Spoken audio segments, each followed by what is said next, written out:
Right, hey guys, how are we doing? Back on yet another video from Seth the Programmer. I'm looking forward to this so much.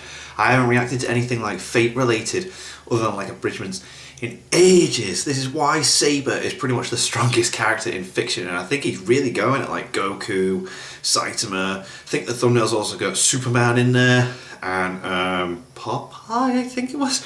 But yeah, let's just get straight into this. I'm really intrigued as to why he went down here, like what made him go here. Yeah. Oh, she's so freaking cool.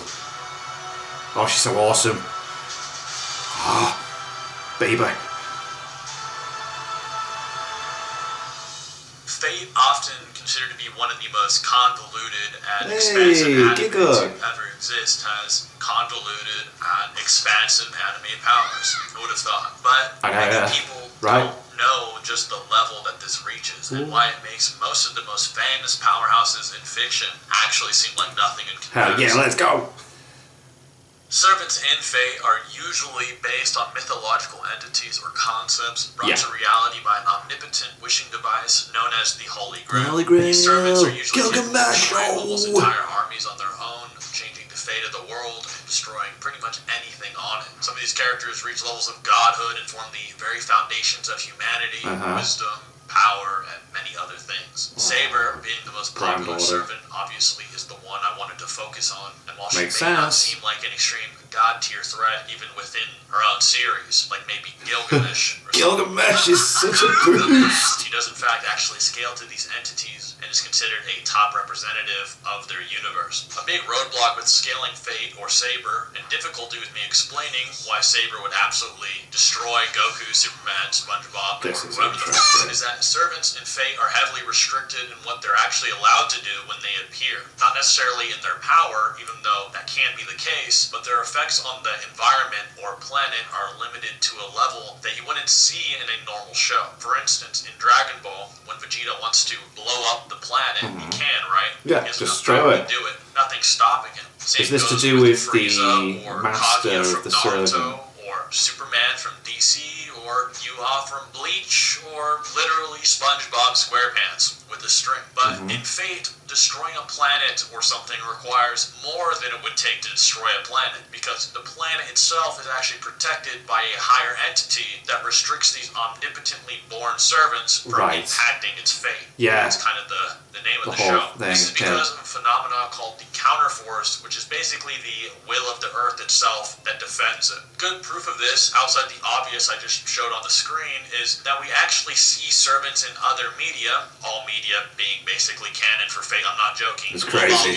Every video game, every madness. It's absolute madness. Watch Gigup's video trying to explain it all. Become larger than planets and use them as anyway, you get the idea. Damn. The servants from these games actually scale to the ones in the show, sometimes being even weaker or stronger, but that's just sort of a basic level breakdown. Servants can easily destroy fortresses, mountains, and fight crazy godlike beings that can easily destroy a planet. But Nasu, the author of the Fate verse, goes a step beyond that, into a level of bat crazy for no reason that unironically makes Saber one of the strongest characters in all of fiction, period, making these Fate servants become something you'd see more from a Cthulhu eldritch deity and not an anime girl. Well, some of these anime girls are actually pretty much eldritch deities, but it's confusing. Okay. Anyway, the baseline for strong Fate scaling is usually considered to be around when a character named BB is introduced. BB is a backup AI programmed by another character named Sakura that is so powerful that it can hack into and manipulate reality itself. The way it does this is by hacking into and absorbing a construct called the Moon Cell. And the Moon Cell is a supercomputer often considered on the level of the omnipotent Holy Grails. And this supercomputer's purpose is to record all things that have ever occurred.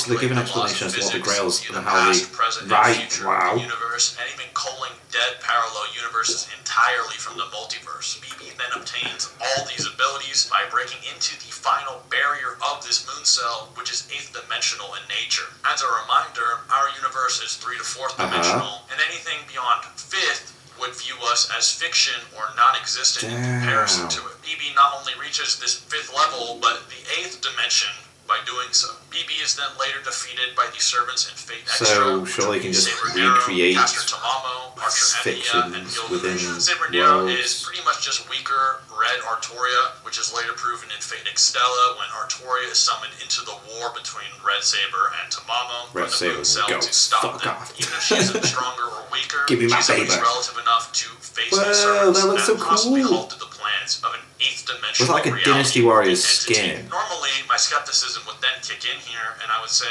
what if this 8th dimensional construct is a barrier literally made with 8 separate dimensions acting as a wall God, rather than there's so 8th much dimensional going on in mathematical this is concept or insane. principle? However, when you read all of Fate's materials, you'll begin to see that its author and the many characters do mention actual dimensional theory quite literally many times, meaning it's actually Nasu's knowledge and ability to then write these mathematical concepts without a lot of headcanon or assumptions Jesus involved. Christ. Example, the very first mention of dimensional theory is in Fate's Day 9 and Fate 0, which I'll show on the screen now, and these Okay. two are the first Fates ever. So Nasu has known about these theories the for a beginning. long time. Jesus Nasu is known for doing Christ. a lot of research on the history of his servants and characters as well, and So Plato clever. is literally a servant who kind of, made things like Platonic concepts, etc. You get it. Anyway, heroic spirits instead of the throne of heroes, which resides within the swirl of roots, or Akasha records, and the root is basically so complex above all else that the author believes that even describing it in any concept or terms is actually doing it a disservice. He actually believes that there is no way to word it without even downplaying it. It is always just blank or beyond our comprehension entirely. Beyond the concepts of space and time, beyond concepts, pretty much period, even outside of the story, it can't be explained. So these servants, then born from it, can do crazy things, or even trying to tap into it can also do crazy things. Who would have thought? But Saber's only purpose was not to stop the servants from fighting after BB when she was summoned by the Moon Cell. Her true purpose was to stop a being known as Safar, who's kind of like Fate's Galactus. Oh, The okay. same I was about to say, servants what is that? who And he's just beat answering BB it. could only barely scratch Safar, while Artoria, as a servant, is considered on a completely different level, and she simply Excaliburs Safar away in numerous timelines. Safar, in her avatar body known as Altera, swings around the Sword of Mars, which is stated to be the embodiment of the concept of cutting, which will become important for these servants in the next point. One thing Saber actually does that might be a little mind-blowing and potentially caught me off guard when I researched into it, unintended, because of how absurd it is. Do you remember when Saber fought this guy? He's kind of a nothing character almost, right? Very overshadowed by characters like Hercules and Gilgamesh inside the 5th Holy Grail War. But what if I told you this dude himself would probably slam any version of Goku ever thought of in existence? This guy, with a very unique swordplay of his that Saber can counter somehow. And I don't know how she does this. So he does like ask. future slashes, She's just that doesn't he? one-amped and broken, which is what I'm trying to tell y'all. But this technique, known as the Tsubame Geishi, breaks the 3 slashes at the same and allows time. Assassin Kojiro to disregard the concepts of space and time entirely via applications of something called the second true magic, the multi-dimensional refraction There's so much phenomenon, mad stuff in known Fate. as the kaleidoscope. The true magics are different to standard magecraft, as they are only obtained by maguses who have touched the root itself, the thing that made all thing, that is beyond all things. And while fighting this assassin Kojiro is on such a different level that the visual novel describes Kojiro's slashes as being beyond Saber's ability to literally perceive attacks from the future. And I'll go into that a little bit more later in the speed part, but after he uses his true skill finally, which is beyond the concepts of space and time, she actually survives 3 slashes from him. He's not even trying to spare her either, and is clearly slashing her on a level that should insta-kill her, that she survives somehow. So I don't know how to explain how she survived, but take that as you will. That is a thing that happened. I think it's important to bring this up because if you were to say have a Bleach character try to slash at Saber, she can survive 3 slashes beyond the very concepts of space and time, beyond an infinitely dimensional scale, and they would literally just never be able to do anything to her ever. Now, like I said, I'm not sure how intentional it was for her body to remain intact from literal outer versal slashes, but like I said, consider the following. Saber is actually suppressed during this encounter as her sword is invisible, which nerfs her sword's power and her own as she has to focus on the technique. But later, she rematches Kojiro, and Kojiro tries to do the same 3 slashes again, which, by the way, is further confirmation that her body somehow tanked these beyond dimension slashes from cutting through her body anyway or decapitating her. But even when she activates her sword, she is able to outspeed the attack, which has already been thrown 3 times, where she is perceiving it now in the future, even though it is beyond time. But he does swing it at least once, and she outspeeds it. Remember, this slash is beyond the concept of speed entirely, meaning she just outsped the concept of speed. Yeah, wow. Anything bound by speed might not even be able to ever touch her. How stupid is that? Wow. And this is originally because in the visual novel, the original, Kojiro was supposed to be nerfed when he used this attack. However, in the anime that Nasu approves of, there is no indication he has the same nerf. So that was probably an oversight, but it's kind of a nasty one. Before we get into her speed, there's one last discussion with her attack power that has to be discussed before moving on, that being Artoria with Avalon and her battles against Gilgamesh's Ea and his noble phantasm Anima Elish. This is significant because Ea is described numerous times as being able to destroy all of creation, which is described as the world. Now, this wouldn't include Root, as Root would be beyond the world, as the world is just Earth. That Root is clearly above, as it's above every universe, timeline, or whatever that has Earth in it, but regardless. The short answer, Excalibur isn't really ever comparable to Ea without special conditions. Excalibur only enters the pinnacle of noble phantasms when it's in a situation where its purpose as the last phantasm of the planet comes into play, against an outside danger that threatens the world itself, basically making her amped by the same force that I described earlier that makes the planet able to withstand attacks from higher dimensional servants without exploding all the time. In Fate's Day Night, when Excalibur and Ea clash, the most famous of these clashes that make most people comment on this in general is Gilgamesh was clearly taking it easy while Artoria was desperately struggling, even calling the clash of their powers boring before easily eclipsing her power and then defeating her. Artoria was only able to overcome Gilgamesh in this route by basically catching him off guard with Avalon. Another counter to Excalibur being on par with Gilgamesh is Artoria's summoning in Fate Extella, where she should be stronger to stop the war between Nero and Tamamo alongside the destruction of Saber. And the only other servants that are suggested to be on the same level or grade as Artoria are the other 2 kings from Fate Zero, Alexander and Gilgamesh. And we see this more powerful version of Saber and a more serious Gilgamesh face off once again, with the result being similar as their first fight back in Fate's Day Night, with Gilgamesh's victory. In terms of her speed, Saber is capable of facing entities such as Tamamo, as previously mentioned in Extella. This same Tamamo from Extra was the ability to, while weaker than the version Saber can apparently deal with, casually run backwards in time like a Looney Tunes character to train herself to beat someone she was weaker than.